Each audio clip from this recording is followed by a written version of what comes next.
I'm Doretha Truesdell. I'm the widow of the Highwaymen leader or founder, Alfred Hare.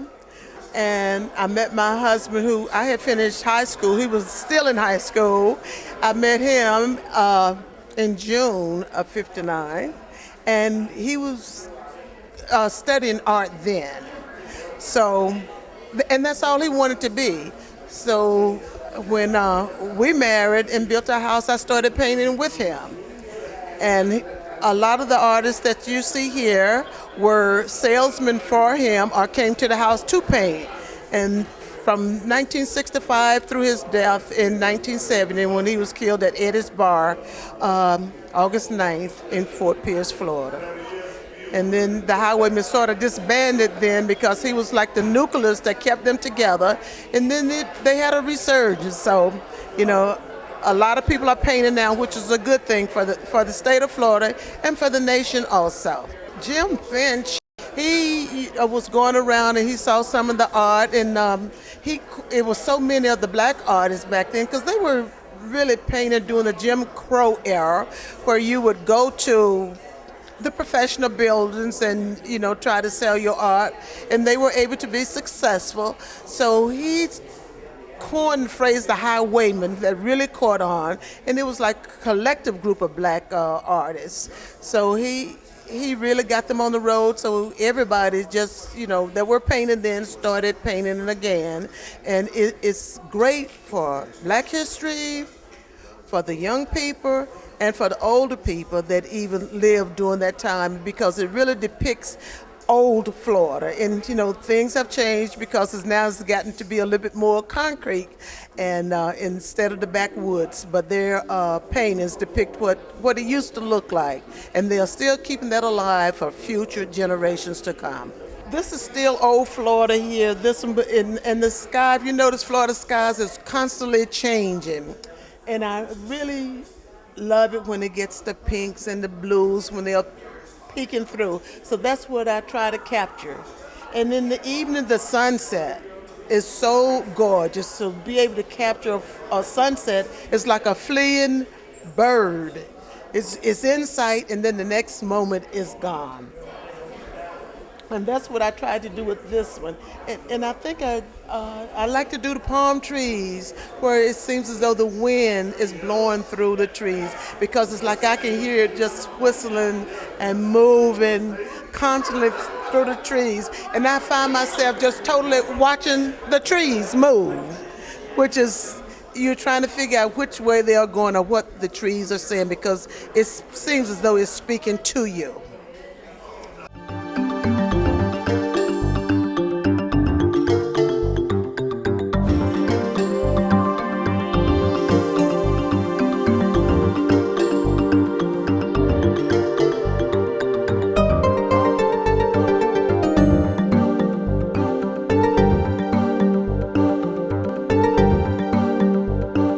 I was born in Greenville, Florida, 1950, and moved to Fort Pierce with my parents in 1955. And I started drawing at a very early age, and I actually sold my first painting in the 60s, I believe 1966. How old were you? 16. That's when I got a driver's license, well, an operator's driver's license, and I was able to get a car. And once I got my car, and after school and on weekends, I would actually sell paintings. Well, at that time, they were done very fast, and I would do 3 paintings at a time, because I would put I would put 3 boards up, and actually when I actually got them finished, I would have 3 finished at a time. Okay. Now I'll be lucky if I finish 1 in 3 days. I would drive to a location. If I seen a new business, a new building going up, a new business, I would just stop my car, get a few paintings in my hand, walk inside and ask, does anybody be interested in buying any paintings? And if they was, then sometimes they would say, well, could you come back next week, or you come back on Friday, you know, and then I would write it down and try to make it back on Friday. That's if some of the other artists didn't beat me there first. This painting is a painting that was done in Okeechobee, and I believe that that's done near the Fish Eating Creek area. And those are cypress head that's coming up into an oak hammock. That's the standard size that we used to do, that I used to paint all the time with 24 by 36s, but I could just paint them a lot faster than what I paint now. This particular piece of work has a lot of detail in it, and it's just got a lot of detail in it, and before they had detail, but not as much as this got. So this has been fine-tuned, and it takes quite a while to do a piece this size. Now, that's a flowering tree, the jacaranda, and that's a painting that I created out of my mind. In fact, I know what the tree looked like, and then I just kind of created and put the scene together. A lot of the flowering trees that I do, I create a background and a scene for them. I know what the tree looked like, the characteristics of the tree, the color, so I just create the scene behind it. How would I describe my style? As being fine art, I guess. You know, don't paint as fast as I used to paint, and I've slowed down a lot. And a lot of my techniques have changed because I did a lot of reading and a lot of studying, and helped me to pinpoint some of the fine things I've done. And just constant repetition from that has helped me to fine-tune it down to what I've got now. I guess to the point now to where the recognition that we're getting makes me want to give something back and make sure that this legacy continue to go on. Well, I wouldn't say that there's one particular painting that I'm fond of, but there are particular scenes that I'm fond of, and I think it's the cypress scene that, because those trees are beginning to be extinct, and you can plant, replant oaks, you can replant pines, but cypress trees, it's very hard to replant those trees. So I consider myself recording nature, and I'm trying to get as many cypress trees painted as I can before they all gone, because once they're gone, they're gone. Yeah, I'm gonna be moving in the northern part of Florida, and that's a whole new territory there that I haven't painted yet. So I hope to do a lot of painting there, and also too, I hope to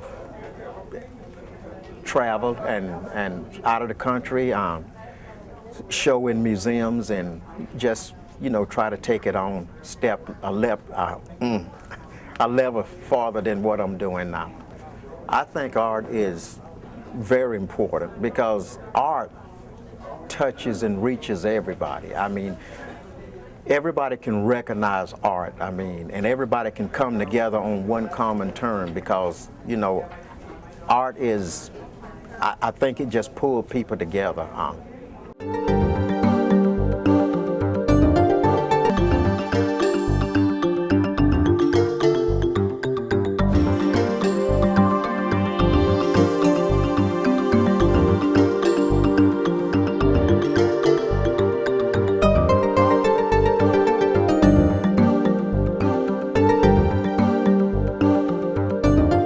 I was born and raised in Fort Pierce, Florida. I went to Lincoln Park in '62. Had some great, beautiful parents. They loved the outdoors, and that's why I started, really got involved with the wildlife outdoors. I was about a grown man when I started painting, but I always did drawings. I was an artist in school because I did all the drawings. And then when I was about 25, my wife was one of the original, painted with her brother, Livingston Roberts, and then she started me to mess with that oil, and that's what happened.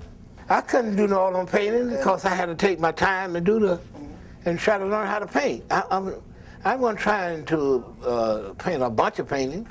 I was trying to paint what I see, and it take time.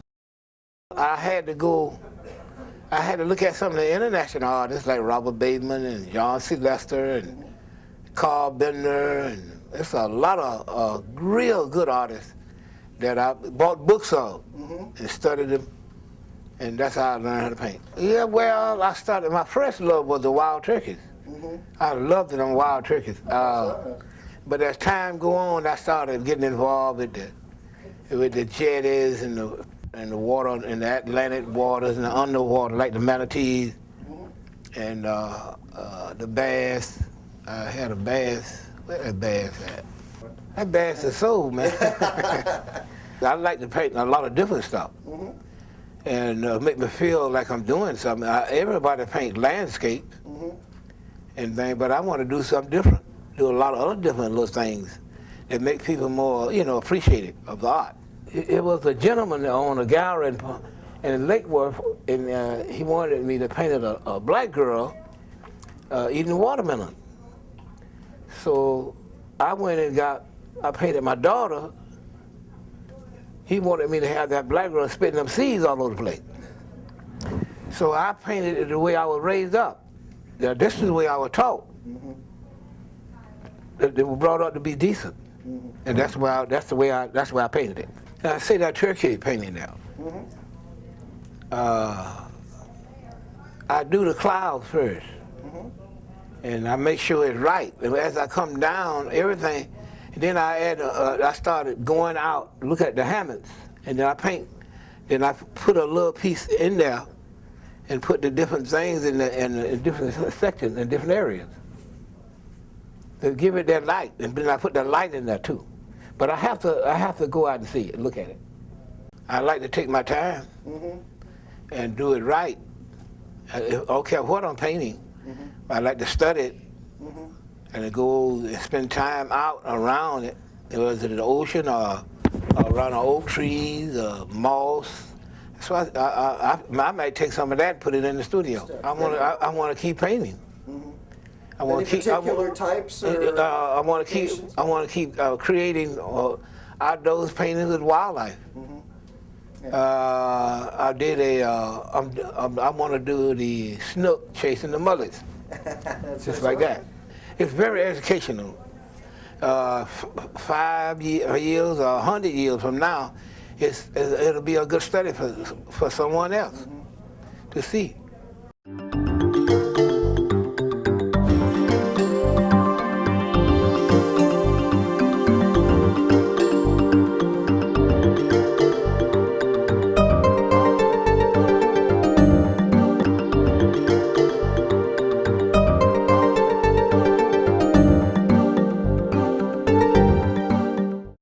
I was born in Sandersville, Georgia. My mother immediately moved to Wrightsville, the WRIGHTSville, Georgia. And at the age of 7, close to 8, we moved here to Florida, down to Fort Pierce. They moved the season because everybody said it was money growing on trees.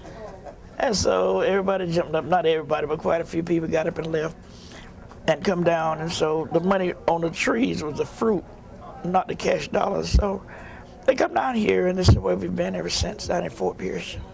Well, I was drawing all my life from a little girl, drawing, making our own toys and stuff like that. And the older I got, the first picture that I had drawn in school, my teacher took it. It was a class, and it was in science, I think, and the subject was the subject was like, it was in science, but anyway, when time for us to take our breaks, like some go play, use time wisely, this section of time, everybody went outside, and I stayed inside and drew a thermometer.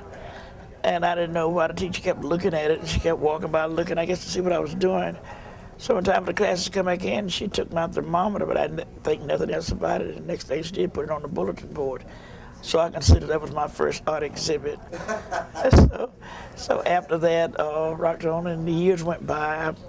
I got a teenager and whatever. I liked the painting. I used to love to look at Norman Rockwell. It was always looked like he was such a unique man. And but I really didn't know it was did with your own hands. You know, I thought it was a machine or something. So I went on and started dabbling in paint. So after a period of time, I met a gentleman named Harold Newton. He had flames on the side of his car, and I thought that was unique. So one day I happened to see him sitting still up on Avenue D and 20th Street. And then I asked him about the flames on his car, and he said, "Oh, I did them." And I said, "Oh, you did?" He said, "Yeah." So, and then he showed me a painting inside the back seat of his car, and that's when I found out he was an artist. And I asked him what he showed me. So he said, "Yeah." So one day I went by Avenue Q and 17th Street, and he was out there in the yard painting. So I stopped by and watched him paint, and I got out the car, and then I asked him, "What do you teach me?" He said, "Yeah." So he had me to come back, and he tacked up an 18 by 24 board, Upson board, and I took and he mixed the paint for me and told me where to put it. And that's what I did, and he put 2 cold phasing palms in it. I guess that made the painting better. So that was the first actual painting that I did on instructions. The rest of the time I was on my own, you know. It was a challenge. The whole art life was a challenge, you know. You go in places where you're not welcome, you're not appreciated. Some people didn't talk to you like they, well, I guess they talked like they wanted to. But some would say yes, some would say no, and some was very nice. There was some time I go in the offices, and the gentleman in there said, "Well, I need to see my wife about it," or the woman said, "Well, I need to see my husband. Can you come to the house?" "Oh, yeah." So we got them running out there to the house, and they greeted me highly, you know, and they bought the painting that the gentleman liked or the one that the lady liked. So I didn't, I found there was as many sweet people out there as it was bitter. And I just thank God basically for the sweet ones, because everyone that bought a painting put bread on my table, kept shelter over my head, and in the midst of raising 7 children, single parent, they helped be a mom and daddy too for me. So I'm just more than grateful for those that did realize. And right now, those that did it then realize that they had a diamond in the rough, you know. But even right now, some tell me now, say, "Well, I had one, but so-and-so got it. I should go get it." And then one said, "Well, I had them in the yard sale, and I sold them. I got this for $5, and so many things going on. And the ones that had them, that didn't keep them, they regretted it, you know. So it's been a process. It was an Upson board, and I had no idea about what was the purpose. All I know, it was cheap. You could get a 4x8 sheet of Upson board for $2.98 or something like that. A total of maybe $3.12 with tax. And it was more suitable for our pockets, for mine anyway. And so, but then there are times when you run out of this. When I ran out of it, I get the canvas, because that's what the artist on the other side of the track was using. And so I knew it was okay to use it. And what I did, when I used it, I didn't have to get all sticky with shellac. I didn't have to prime it. I didn't have to do anything. Just go to paint, you know. And sometimes if you're in a hurry, it's a quick way out, you know. So, but it's just, it was, the Upson board was cheaper, and we couldn't go around buying. Well, we didn't go around buying canvases, whether we had the money or not. I didn't. Being honest, it never fazed my mind that everybody asked me, "How did this?" It never fazed my mind. All I knew, it was survival. I was raising my kids, and as long as the guys didn't tackle me or anything, we all had a good understanding. And at the end of the day of their time, you know, I didn't drink and smoke or nothing, so therefore we had separate leisures. But none of them never disrespected me in any way. And I thank God I could fight a little bit. And these are the same colors in the painting that Michelle Obama got. It was something, but I never even dreamed of nothing like this. I never even thought of nothing like this. And this gentleman come to my house with a personal invitation, him and 3 ladies, and I end up in, they asked me would I like to go, and I said, yeah, you know, and I think she took a picture of me when I was saying that my mouth was wide open, you know. But they had me flown up, and I gave her this painting. And all this big congregation of people, I don't know how many thousands of people was in there, she had the nerve to stand up and call my name out, and all those people, I felt like going up under the table, you know, but it was a beautiful thing, you know, like the people, and sometimes you never know that there are so many different people in the world that have beautiful personalities, and it just makes you feel like life is worth living, you know. I'll look, sometimes I have to go back and look again, but I don't do any sketching, you know, because it's just a thing that have passed by whatever. I just get the bare board and the paint and start to work. And one thing, I know that there have been times I've sat down and wanted to paint, but I didn't have anything in mind, and I go to mixing up some paint. I know it's always blues and grays and whatever in the sky. I say, okay, Lord, here it is. I'm here. It's up to you. Yes, yes. And when it come out, sometimes that'd be some of the best things I've done. And there are times now that I put a board up and I work on it, and I just leave it alone. I go back in there. Sometimes I've left one up for maybe 3 or 4 days, and when I go back and start to work and look like everything falls in line, and it comes out to beauty. You know, they say beauty's in the eyes of the beholder, but it'd be beautiful in other people's eyes too, so I guess there's a lot of beholders. I can truly say that art is a mind soother.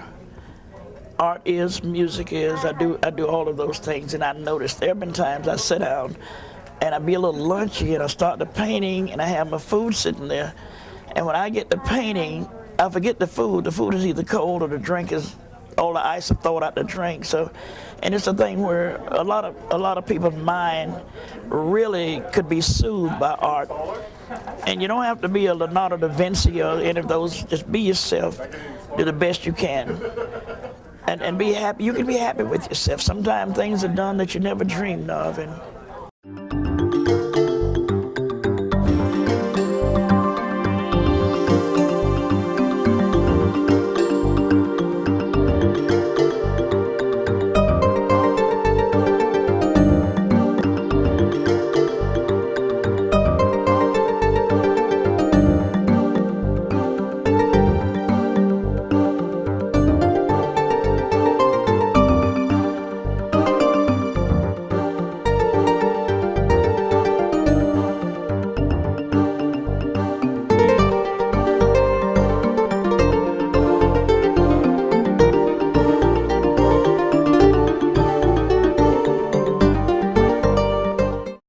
here for this show. That this is the first time I was ever invited to this area. I'm one of the original highwaymen from Gifford. Gifford is about 2 miles north of Vero Beach on the far east coast, southeast coast of Florida, 20 miles north of Fort Pierce. Okay, what I have here is original oil paintings. The ones that are framed are originals. Along with my originals, I have what I call my panoramic paintings. The panoramics are the ones where I get carried away sometime and paint the whole frame and everything. All right, I was inspired by the tourists who used to visit Vero Beach. Vero Beach is a tourist area, and the northerners would come down and they wanted to see Florida scenes. They didn't want to see the snow scenes, mountain and ice and snow. They wanted to see beaches, beautiful beaches, sunsets, coconut trees, and this is the type of scenery they like. So this is what kind of got me started painting this type of scenery. Well, this highway phenomenon is a wonderful thing in that I was able to get started early in life, starting back in 1966 when I got back out of the Army. And this idea of going from door to door. Well, this is what started the Highwayman movement, going from door to door.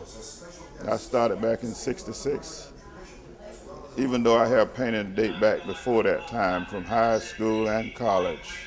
I would go from door to door selling paintings. I always kept a station wagon, and I would carry a load of paintings with me. I guess say 15 or 16 paintings everywhere I went.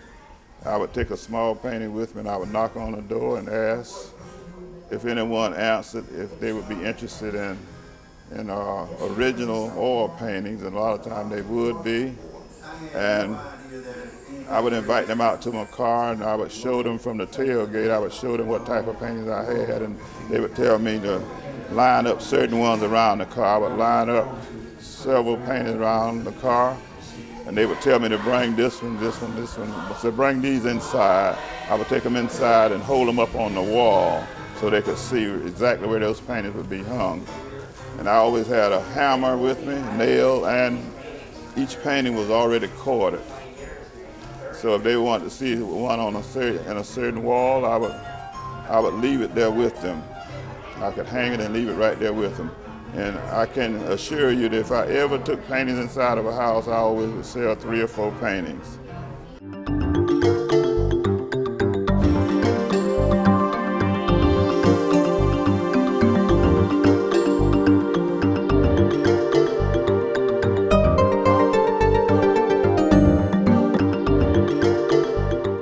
Well, my first experience with the Highwaymen, the actual guy that started the movement was my brother-in-law, Alfred Hare. I started doing the background in his paintings, like the skies and the water, in 1964. And about 67, I started learning how to paint the whole painting around 67. And from that point, I started painting for him. Paintings, I was painting whole paintings for him. He had about 7 or 8 salesmen, and me and him and my sister, Doretha here, would do the paintings, and they would do the selling. That scene there is an Everglades scene, and if you ever been to Fort Pierce, back out west around the St. Lucie River, that scene is out there in the Everglades around there. And this scene here is an Indian River scene, where that inspired me, this Indian River scene, and it really inspired me to capture that scene. For years, you know, we painted without getting any kind of recognition because we was just basically trying to make ends meet and trying to make a living to stay off of the streets and things of that nature. Had no idea that it would one day, you know, be this big. But thank God, we made it to this point. And it just goes to say, hard work pays off.